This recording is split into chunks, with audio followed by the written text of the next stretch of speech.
এটা আঁকানোর জন্য প্রথমে আমাদের খাতায় একটি পরিবৃত্ত এঁকে নিতে হবে। এখন এই পরিবৃত্তের অর্থাৎ বৃত্তের যে কেন্দ্রটা আছে সেখান থেকে একটি লম্ব আঁকাতে হবে। এর জন্য প্রথমে দেখো এই যে দুইটা চাপ, এই চাপ থেকে এটাকে অর্ধেক করা হচ্ছে। এই অর্ধেক ধারা আমরা উপর নিচে দুই দিকে একবারে একটা রেখা এঁকে নিচ্ছি সমান করে।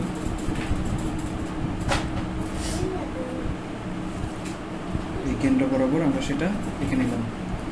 এখন এই যে দুইটা ছেদবিন্দু পাওয়া গেছে বৃত্তের মধ্যে, একটা ছেদবিন্দু ধরলাম যে, আরেকটা হলো কে। যদি বলে একটি স্পর্শক আঁকতে, তাহলে শুধুমাত্র আমরা এই বিন্দুতে একটি স্পর্শক এঁকে দিব। স্পর্শক আঁকার জন্য আমরা জানি কি করতে হয়, পাঁচ চাপ আঁকতে হয়। পাঁচ চাপ কীভাবে করে দেখো, 1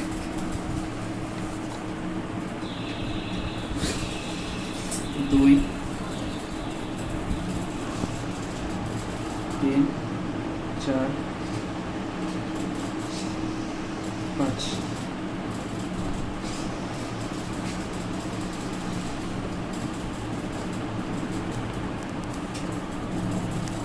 এখান থেকে নিয়ে আমরা একটি রেখা এঁকে দিচ্ছি।